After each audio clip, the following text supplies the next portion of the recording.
आप कैसे हो? आप सब hope so guys you are doing absolutely great and fine. So guys आज की वीडियो है दज्जाल के ऊपर। हम बहुत सी वीडियोस देख चुके हैं और आज की वीडियो हम देखने वाले हैं दज्जाल का ज़हूर। दज्जाल कब और कहां से आएगा। कुछ कहते हैं मशरिक से आएगा, कुछ कहते हैं पैदा हो चुका है, कुछ कहते हैं पैदा होगा। तो फिलहाल देखते हैं हम आज वीडियो और इसमें पूरा पूरा हमें पता लग जाएगा। तो फिलहाल इसको प्ले करते हैं, वीडियो को लास्ट तक जरूर देखना गाइस।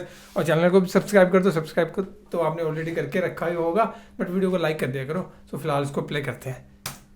दज्जाल की आमद। कुर्बे क़यामत की 10 बड़ी अलामात में से एक अलामत दज्जाल का ज़ाहिर होना भी है। नाज़रीन इकराम, अगर आप इस चैनल पर पहली दफ़ा आए हैं तो सच्ची और सबक आमोज़ कहानियों के लिए चैनल को सब्सक्राइब ज़रूर कीजिएगा। आपकी मोहब्बत का बहुत शुक्रिया।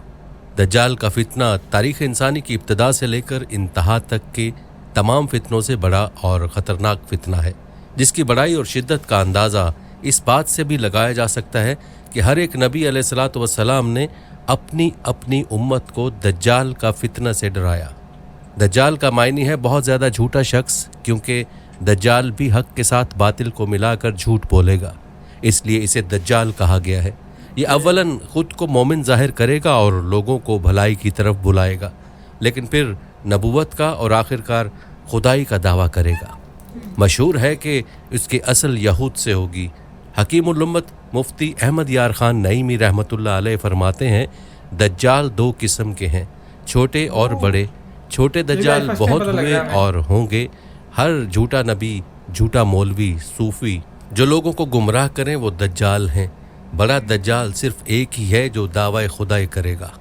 इमाम मोहम्मद बिन अहमद कुर्तबी रहमतुल्लाह अलैह फरमाते हैं, दज्जाल और कुर्बे क़यामत इसके ज़ाहिर होने पर एतकाद रखना बरहक, और यही अहले सुन्नत बिलअमूम फ़िक़हाए कराम और मुहद्दिसीन इज़ाम का मसलक है। मुख्तलिफ अहादीस में दज्जाल का हुलिया बताया गया है। इन तमाम को सामने रखने से दज्जाल का जो हुलिया सामने आता है वो ये है कि दज्जाल एक जवान मर्द होगा, दराज कद और एक आँख से काना होगा, और कानी आँख ऐसी होगी जैसे फूला हुआ अंगूर हो, जबकि इसकी एक आँख खून आलूद होगी। इसका सीना चौड़ा और ज़रा सा अंदर की तरफ धंसा हुआ होगा। दज्जाल की पेशानी चौड़ी होगी और दोनों आँखों के दरमियान काफ फे रे यानी काफिर लिखा हुआ होगा, जिसे हर मुसलमान पढ़ सकेगा, चाहे उसे पढ़ना आता हो या ना आता हो, और इसके बाल घुंघरियाले होंगे। दज्जाल के निकलने से पहले दुनिया की बहुत बुरी हालत होगी, जैसा कि अहादीस मुबारका के मज़ामीन से पता चलता है कि उसके निकलने से 3 साल पहले ही दुनिया में आम कहत फैल जाएगा। पहले साल आसमान 1/3 बारिश और ज़मीन 1/3 पैदावार रोक लेगी। दूसरे साल आसमान 2/3 बारिश और ज़मीन 2/3 पैदावार, जबकि तीसरे साल आसमान सारी बारिश और ज़मीन सारी पैदावार रोक लेगी, हत्ता कि आसमान शीशे का और ज़मीन तांबे की हो जाएगी। उस खुश्क साली के सबब तमाम चौपाए हलाक हो जाएंगे, फितने और कत्ल गारत गरी आम हो जाएगी, आदमी एक दूसरे को कत्ल और जिला वतन कर रहे होंगे। तब दज्जाल मशरिक की समत एक असबहान या खुरासान नामी शहर से निकलेगा। ग़िज़ाई कहत के अलावा इल्मी और रूहानी कहत भी बर्पा होगा। दीन के सिलसिले में लोगों में ज़ौफ़ पैदा हो चुका होगा। उलमा और दीनदार लोगों की किल्लत होगी। दज्जाल ज़मीन पर 40 दिन रहेगा, जिनमें से एक दिन 1 साल के बराबर, एक दिन 1 माह के बराबर और एक दिन 1 हफ्ते के बराबर, जबकि बाकी अय्याम साल के आम दिनों की तरह होंगे। इस मुद्दत में दज्जाल अपने गधे पर सवार होकर सारी दुनिया का चक्कर लगाएगा। गधे का जुस्सा इतना बड़ा होगा कि दोनों कानों के दरमियानी फासला 40 हाथ के बराबर होगा, और इस गधे की रफ्तार का ये आलम होगा कि 1 कदम उठाएगा तो 1 मील की मुसाफत तय करेगा, और रुए ज़मीन का कोई मैदानी, सहराई और पहाड़ी इलाका ऐसा बाकी नहीं बचेगा कि जहाँ वो ना जाए। अलबत्ता मक्का मुकरमा और मदीना तैयबा पर फरिश्तों का पहरा होने की वजह से उनमें दाखिल ना हो सकेगा, बल्कि मदीने के बाहर दलदली ज़मीन में पड़ाव करेगा, और मदीना पाक में ज़लज़ले के 3 झटके आएंगे, जिसकी वजह से हर काफिर और मुनाफिक मदीना से भाग निकलेगा और दज्जाल से जा मिलेगा। उस रोज़ मदीना पाक हर मुनाफिक और फासिक मर्द औरत से खालिस व पाक हो जाएगा। इसीलिए उस दिन का नाम योमुल खल्लास भी है, और बाज़ रिवायत के मुताबिक बैतुल मुक़द्दस और कोह तूर पर भी नहीं जा सकेगा। दज्जाल तरह तरह के शौबदों के ज़रिए लोगों का ईमान बर्बाद करने की कोशिश करेगा। حدیث مبارکہ میں ہے کہ دجال کے ساتھ روٹیوں کے پہاڑ ہوں گے. دجال کے پیروکاروں کے علاوہ باقی لوگ سخت تکلیف میں ہوں گے. اس کے ساتھ 2 نہریں ہوں گی جن میں سے ایک کو جنت اور دوسری کو دوزخ کہے گا. در حقیقت جسے وہ جنت کا نام دے گا وہ دوزخ، اور جسے وہ دوزخ کا نام دے گا وہ جنت ہوگی. اس کے کہنے پر آسمان سے بارش برسے گی اور لوگوں کے سامنے وہ ایک شخص کو قتل کر کے پھر زندہ کر دے گا. دجال کے فتنوں کی وجہ سے اہل ایمان سخت پریشانی اور تنگی کے عالم میں بھاگ کر دخان نامی ایک پہاڑ میں پناہ لیے ہوئے ہوں گے، لیکن دجال ان کا پیچھا کر کے پہاڑ کا گھیرا کر لے گا. اہل ایمان سخت بھوک اور تکلیف میں مبتلا ہوں گے. تب اللہ پاک حضرت سیدنا عیسیٰ علیہ السلام کو نازل فرمائے گا. حضرت سیدنا عیسیٰ علیہ السلام کو دیکھتے ہی دجال ایسے کھلے گا جیسے پانی میں نمک گھلتا ہے، اور آپ علیہ السلام دجال کو مقام لطف پر قتل کریں اور اس کے پیروکاروں میں سے کسی ایک کو بھی زندہ نہ چھوڑیں گے. ایک مرتبہ میں سمندر کے سفر پر نکلا. مسافروں کی کل تعداد 30 تھی اور ہم سب ایک کشتی پر سوار تھے. ہمارا سفر انتہائی اطمینان کے ساتھ کٹ رہا تھا کہ اچانک ہوا چلنا شروع ہو گئی اور سمندر میں طوفان آ گیا. اس شدید ہوا اور طوفانی لہروں کے ہماری کشتی اور سمندر میں موجود دیگر کشتیاں ڈولتی جاتیں. کشتی کے مسافر صورتحال سے پریشان ہو گئے اور ہر کوئی اپنے اپنے خداؤں کو پکارنے لگا، کیونکہ کسی کو کچھ سمجھ میں نہیں آ رہا تھا کہ کیا کرے. سمندر سے اٹھنے والی لہر ایک سمت کی بجائے ہر طرف سے کشتی کو اپنی لپیٹ میں لے رہی تھی. تھک ہار کے ملاح نے بھی چپو چھوڑ دی اور ایک طرف بیٹھ گیا. اب ہم میں سے ہر کسی کو یہ یقین ہو چکا تھا کہ ایک موت یقینی ہے. سورج غروب ہونے کا تھا اور اس کی روشنی آہستہ آہستہ ختم ہوتی جا رہی تھی. شام کا اندھیرا اور منزل کا کوئی پتہ نہیں تھا. یہ بھی خبر نہ تھی کہ کشتی کس سمت میں جا رہی ہے اور سمندر کی لہریں اب کب تک کشتی کو سلامت رہنے دیں گی. اس خوف و ہراس کی حالت میں رات گزر گئی اور صبح کی ہلکی ہلکی روشنی پھیلنے سے ہر طرف اجالا ہی اجالا ہو گیا. کشتی کے رات بھر ہچکولے کھانے کے بعد کسی کو کچھ خبر نہ تھی کہ ہم کہاں پہنچ گئے. پھر اگلا دن بھی اسی کیفیت میں گزرا اور پھر اسی طرح رات کے بعد دن اور دن کے بعد رات آتی گئی اور ہماری کشتی کو سمندر میں پھنسے ہوئے پورے 30 دن گزر گئے. پھر اچانک 30 دنوں کے اس صورتحال کے بعد بھول بھٹکے مسافروں کو دور سے ایسا نظر آیا جیسے درخت سمندر میں کھڑے ہوں. 30 دن سے مصیبت میں پھنسے ہوئے مسافروں کو یہ مناظر دیکھ کر امید کی کچھ نظر آئی اور ملاح نے جلد از جلد وہاں پہنچنے کے لیے پوری قوت کے ساتھ چپو چلانا شروع کر دیے اور کشتی کو تیزی کے ساتھ ان درختوں کی طرف لے جانے لگا. کشتی میں موجود مسافر جنہیں یقین ہو گیا تھا اب موت کے سوا کوئی چیز نہیں، ان کے چہرے پر زندگی کی امید نظر آنے لگی.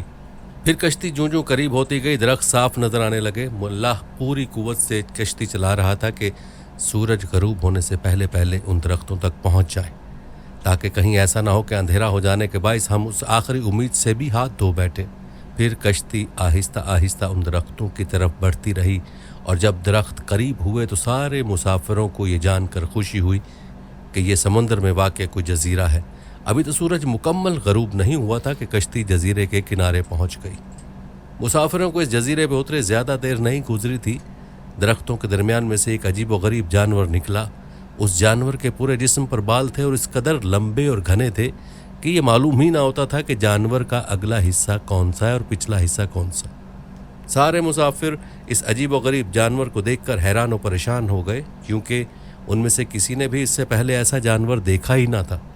اب اس پراسرار جزیرے کو دیکھ کر سب پریشانی میں مبتلا ہو گئے کہ یہ کیا بلا ہے. ایک مسافر نے دوسرے مسافر سے پوچھا کہ یہ کیا چیز ہے.